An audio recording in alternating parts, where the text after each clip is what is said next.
mairesse, non, parce que j'ai appris que la mairesse, c'était la femme du maire. Donc en l'occurrence, la mairesse, c'est mon mari. Donc vous lui demanderez si ça lui convient. Et puis madame le maire ou madame la maire, les deux me vont. Et puis du moment que vous ne m'appelez pas monsieur, ça va. Ce point éclairci, la rencontre avec Rose Pedreira Afonso peut se poursuivre sur l'utilité de la journée des droits des femmes. Moi, j'ai presque envie de vous dire que c'est dommage qu'on ait encore ce jour des droits de la femme, puisque effectivement, à partir du moment où on est obligé de les surligner, ces droits-là, c'est qu'ils ne sont pas encore évidents, puisqu'on sait bien qu'a priori, les droits de la femme, ce sont les droits de l'homme. Et j'ai hâte, j'espère que pour ma fille et sa fille après, on n'ait plus besoin de discriminer comme ça ces droits-là qui sont les mêmes pour tous, a priori. Maintenant, je pense que peut-être qu'il faut passer par ça, peut-être qu'il faut passer par quelque chose d'artificiel, parler des droits de la femme en particulier parce qu'ils ne sont pas encore gagnés. Je me suis posé la même question sur la parité, par exemple. Pour moi, c'est quelque chose d'artificiel. Mais est-ce que c'est un passage nécessaire pour qu'ensuite ce soit évident pour tous? Peut-être. Le pouvoir de décision appartient de plus en plus aux femmes. Est-ce que c'est déjà une grosse avancée pour vous? Alors quelle décision? Parce que je crois que les femmes ont toujours décidé, mais à la hauteur de ce qu'on leur laissait faire, à la hauteur du domaine qu'on leur laissait. Donc la capacité de décision, je pense que les femmes l'ont toujours eue. Maintenant, si vous parlez au niveau du pouvoir, oui. Mais encore une fois, il faut que ce soit naturel. Vous voyez, il n'y a pas longtemps, je m'étais fait la remarque, on était à une conférence avec Madame la Préfète. Et face à moi, dans un amphithéâtre, je me retrouve avec Madame la Préfète, Madame la Procureure, Madame la Directrice de l'amphi, Madame la Chef de la police, bref, des femmes devant moi.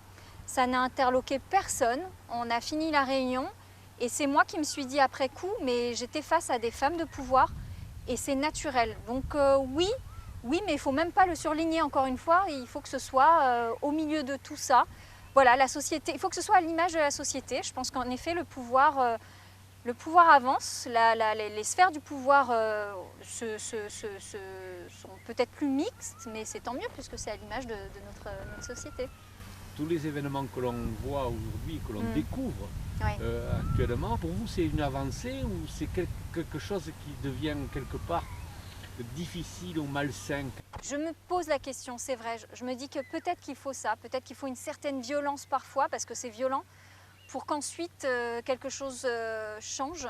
Mais il faut que ça change parce que le droit aura pris le dessus sur ça et qu'on en aura fait des lois, qu'on aura protégé les victimes. Peut-être que si ça en vient à ça, à une explosion comme celle qu'on est en train de vivre, c'est parce que c'est le résultat de trop d'années de silence. Donc malheureusement, ça part dans tous les sens et ce qui me fait peur, c'est qu'on ne retienne que le côté violent de ce phénomène plutôt que le fond. Et le fond, il est fondamental en fait. Il est sur ces violences latentes, sur les plus faibles. Et là, on ne parle même plus de hommes ou femmes, puisqu'il y a des enfants aussi là-dedans. C'est juste la fragilité de nos concitoyens qu'il faut protéger, peu importe homme ou femme, il faut qu'on soit tous ensemble autour de ça. Donc j'espère que ce moment que nous sommes en train de vivre, qui est quand même, c'est vrai, ça fait peur, il y a une montée latente de la violence, tout n'est exprimé que par la violence, que par les clivages, il faut qu'on soit pour, il faut qu'on soit contre, alors qu'en réalité on devrait tous être ensemble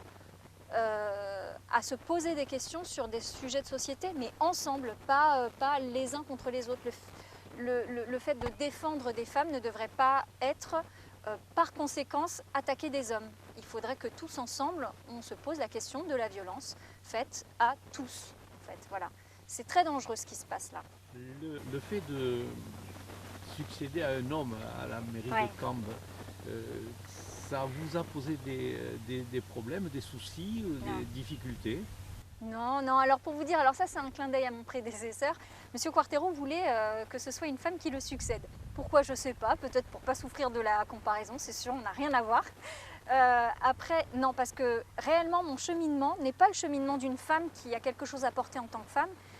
C'était le cheminement d'un individu qui s'est posé 1000 questions, qui a surmonté des peurs de se lancer dans certaines aventures. Mais jamais je me suis posé la question du fait que... Je me suis jamais posé la question de la condition féminine. Pour moi, c'était juste que j'ai travaillé dur, je me suis énormément instruite et ça, c'est la clé de voûte de tout individu. c'est l'instruction. Donc je me suis énormément instruite et de là m'est venu ce besoin de m'impliquer dans le bien commun. Mais jamais je me suis dit en tant que femme, il faut que je le fasse, il faut que je représente la gente féminine, etc. Je suis ravie si mon exemple puisse être un modèle pour d'autres. Si déjà c'est un modèle pour ma fille, ça me suffit amplement, et aussi pour mon fils d'ailleurs. Et pour le reste, je laisse les autres se poser la question pour moi. Je pense que ce serait dommage de me réduire au fait que je suis une femme, mère, M-A-I-R-E. Voilà.